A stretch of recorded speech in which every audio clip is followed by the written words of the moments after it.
Hello dear students, welcome to the आपल्या channel all in one. आज आपण इथं क्लास 6 सायन्सचं सेकंड सेशन म्हणजे सत्र दुसरं बघणार आहोत.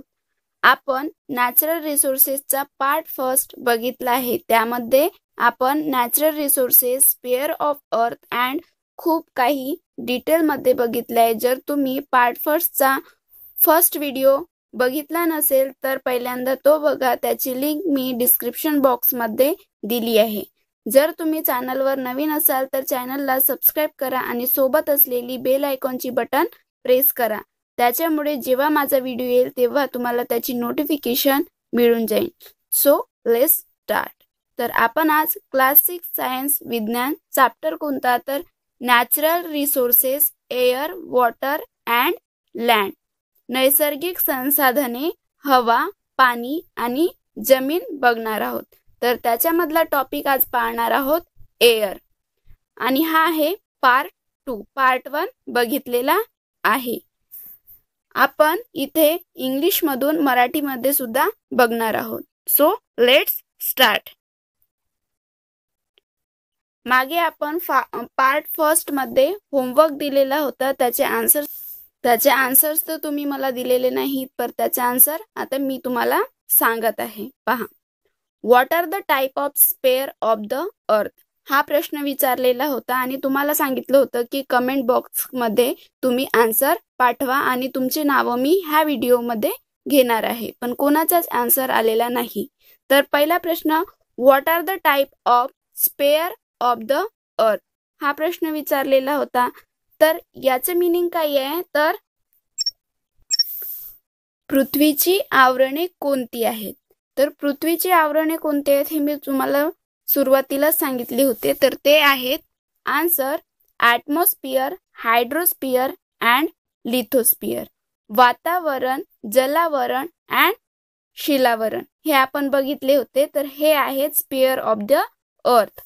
त्याच्यानंतर क्वेश्चन सेकंड आहे, which factors important for sustaining the living world, हा पण मी तुम्हाला समजावून सांगितले होतं. तर याचा आन्सर आहे air, water and land. Air, water and land factors important for sustaining the living world. सजीवांच्या गरजा पूर्ण करण्यासाठी हवा, पाणी आणि जमीन ह्या महत्वाच्या आहेत. त्याच्यानंतर प्रश्न होता, मॅच द फॉलोविंग पेअर. तर तुम्हाला होतं ग्रुप ए अँड ग्रुप बी च्या जोड्या लावायच्या होत्या. तर फर्स्ट होतं ॲटमॉस्फिअर. ॲटमॉस्फिअर म्हणजे काय, वातावरण. तर हा कशाचा भाग आहे तर एअरचा भाग आहे. म्हणून याचं आन्सर काय येईल, ॲटमॉस्फिअर सी. अँड हायड्रोस्फिअर, हायड्रोस्फिअर म्हणजे जलावरण. तर हा कशाचा, पाण्याचा भाग आहे. म्हणून याचा आन्सर येईल वॉटर. लिथोस्फिअर हा जमिनीचा भाग आहे. म्हणून याचा आन्सर येईल लँड. चला तर आपण सुरू करूया पार्ट 2. त्याच्यामध्ये पहिला आहे कॅन यू रिकॉल, थोडे आठवा. What are the 5 layers of the atmosphere, म्हणजे वातावरणाचे 5 थर कोणते. आपण पाहिले ॲटमॉस्फिअर, लिथोस्फिअर अँड हायड्रोस्फिअर. तर याच्यामध्ये आपल्याला ॲटमॉस्फिअरचे अजून 5 थर आहेत, ते कोणते आहेत ते बघायचे आहेत. तर 5 लेयर्स कोणते आहेत तर पहा,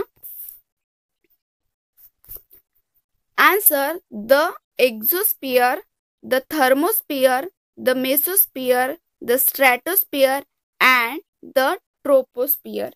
हे काय आहेत, वातावरणाचे 5 थर आहेत. ठीक आहे. तुम्हाला प्रश्न विचारला की वातावरणाचे 5 थर म्हणजे ॲटमॉस्फिअरचे 5 लेयर्स कोणते, तर तुमचा आन्सर असायला हवा the exosphere, the thermosphere, the mesosphere, the stratosphere and the troposphere. आता आपण टॉपिक पाहणार आहोत एअर. तर एअर म्हणजे काय असते, हवा. एअर म्हणजे हवा. The air in the atmosphere around the earth contains nitrogen, oxygen, carbon dioxide, 6 inert gases nitrogen dioxide, sulphur dioxide, water vapour and dust particle. तर याच्यामध्ये काय म्हणते की पृथ्वी, आपली पृथ्वीच्या सभोवताल असणाऱ्या वातावरणामध्ये म्हणजेच ॲटमॉस्फिअर मध्ये, च्या हवेमध्ये, एअर मध्ये nitrogen, oxygen, carbon dioxide, 6 inert gases म्हणजे 6 निष्क्रिय वायू, nitrogen dioxide, sulphur dioxide, water vapour म्हणजे पाण्याची वाफ, डस्ट पार्टिकल म्हणजे धूलिकण, या सर्वांचा समावेश होतो. तर आपल्या एअरमध्ये कोणकोणत्या घटकांचा समावेश होतो तर nitrogen, oxygen, carbon dioxide, 6 inert gases, nitrogen dioxide, sulphur dioxide, water vapour and dust particle. ठीक आहे, एवढं कळलं. त्याच्यानंतर आहे the troposphere content about 80% of the total mass of gas. तर ट्रोपोस्फियरला मराठीमध्ये म्हणतात तपांबर. तर the troposphere content about 80% of the total masses म्हणजे हवेतील एकूण ट्रोपोस्फियर मध्ये 80% वायू असतात. In air while the proportion is about 19%. तर स्ट्रॅटोस्फिअर मध्ये 19% असतात. तर स्ट्रॅटोस्फिअर मध्ये हवेतील एकूण वायूचे प्रमाण हे 90% असतात, 19% असतात. ठीक आहे. त्याच्यानंतर further in the mesosphere and ionosphere. Mesosphere and ionosphere. तर मेसोस्फियरला मराठीमध्ये म्हणतात दलांबर अँड आयनोस्फियरला मराठीमध्ये म्हणतात आयनांबर. तर यांचे प्रमाण काय कमी कमी. The proportion of the mass of gases goes on decreasing. तर यांचे प्रमाण काय कमी होत जाते. कोणाचे तर मेसोस्फियर अँड आयनोस्फियरचे प्रमाण हे कमी कमी म्हणजे डिक्रीज होत जाते. Gases are not found in the exosphere and behind. तर एक्झोस्फियर मध्ये आणि अजून त्या पलीकडील वायूमध्ये एकही प्रमाण आढळत नाही. Gases are not found in the exosphere. तर याच्यामध्ये वायू आढळत नाही. कशामध्ये तर एक्झोस्फियर आणि त्या पलीकडील वायूमध्ये. नेक्स्ट टॉपिक आहे आपला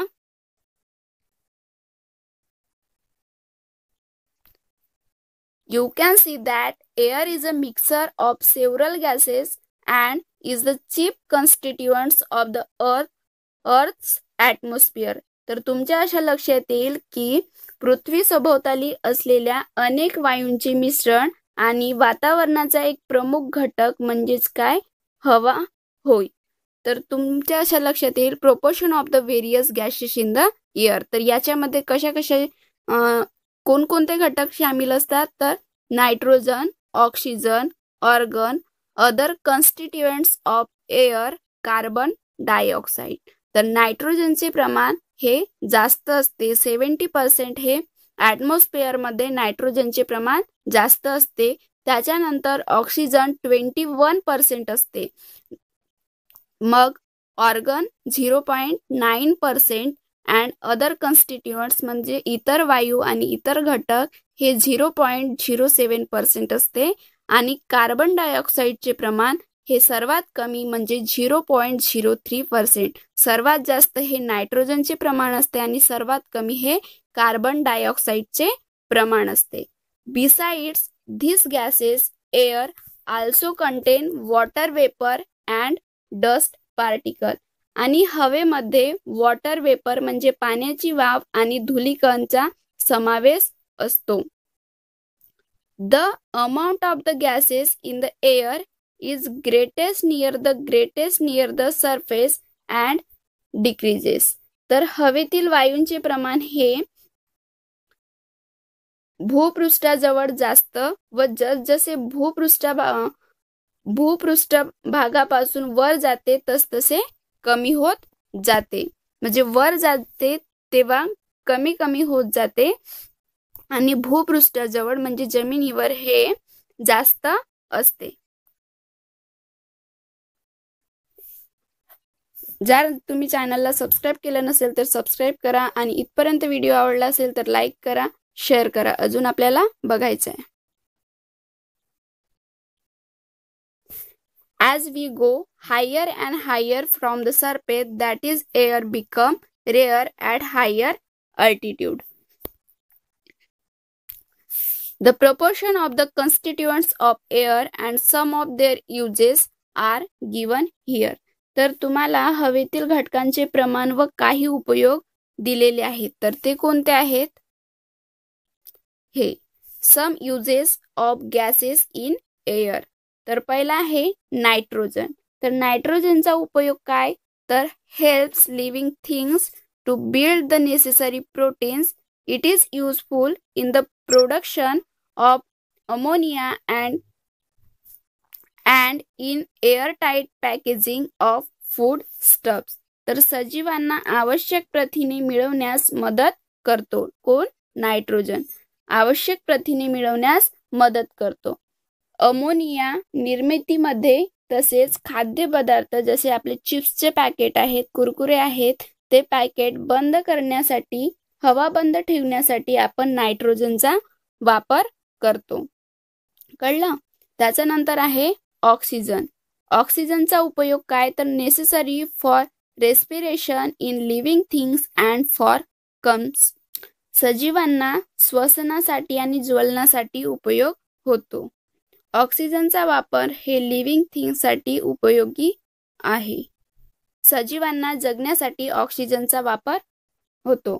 सजीवांना श्वसनासाठी आणि ज्वलनासाठी सुद्धा उपयोग आहे. त्याच्यानंतर आहे कार्बन डायऑक्साईड. तर कार्बन डायऑक्साईडचा वापर होतो. Plants use it for producing their food used in fire extinguishers. वनस्पतींना अन्न तयार करण्यासाठी कार्बन डायऑक्साईडचा वापर होतो आणि युज्ड इन फायर एक्सटिंग्विशर्स अग्निशामक नळकांड्यामध्ये वापरतात. त्याच्यानंतर आहे आर्गॉन. आर्गॉनचा यूज आहे इलेक्ट्रिक बल्ब्समध्ये. म्हणजे विजेच्या बल्बमध्ये, इलेक्ट्रिक बल्ब्समध्ये आर्गॉनचा वापर होतो. त्याच्यानंतर आहे helium. Helium used for obtaining low temperature and also for generating lift in airships. तर कमी तापमान मिळवण्यासाठी तसेच विना पंख्यावर इंजिनावर चालणाऱ्या विमानांमध्ये वापरण्यात येतो. त्याच्यानंतर आहे निऑनचा उपयोग. तर निऑनचा उपयोग हा जाहिरातीसाठीच्या रस्त्यावरच्या दिव्यांत वापर केला जातो. तुम्ही बघितले असेल की मॉल सारख्या ठिकाणी किंवा मोबाईलच्या दुकानामध्ये आपल्याला त्याच्यामध्ये निऑनचा वापर केलेला असतो. त्याच्यानंतर क्रिप्टॉन. क्रिप्टॉनचा यूज हा फ्लोरोसेंट पाईप मध्ये करतात. झेनॉनचा उपयोग हा फ्लॅश फोटोग्राफी म्हणजे फ्लॅश फोटोग्राफी मध्ये याचा उपयोग होतो. त्याच्यानंतर आहे ऑलवेज रिमेंबर म्हणजे तुम्हाला नेहमी लक्षात ठेवायचं आहे. तर काय? The living world on the earth is sustained due to the balance between various gases and other constituents of air. तर हवेतील विविध वायू आणि इतर घटक यांच्या समतोलनामुळे पृथ्वीवरील जीवसृष्टी टिकून आहे. The atmosphere is very important filter. It allows the light and heat of the sun to reach the earth which is necessary for life. तर जीवनासाठी आवश्यक असलेले सूर्यप्रकाश आणि उष्णता पृथ्वीपर्यंत पोहोचवण्यासाठी तसेच अन्य घातक घटकांना थांबवण्यासाठी वातावरण ही अत्यंत महत्त्वाचे आहे. It is in the atmosphere that fog, cloud, snow and rain are produced. धुके, ढग, हिम व पाऊस यांची निर्मिती वातावरणामुळेच शक्य होते.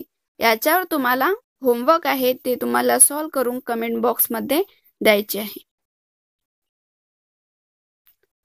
Homework. Question first. How many troposphere contain the total mass of gases in air. Next question आहे how many stratosphere contain the total mass of gases in the air. Third question. What is mean by air. Fourth. What are the various constituents of air. Argon used in. हे 5 प्रश्न तुम्हाला सोडवायचे आहेत आणि याचे answer तुम्ही comment बॉक्समध्ये सुद्धा द्या. Thank you for watching video. Do like, share and subscribe.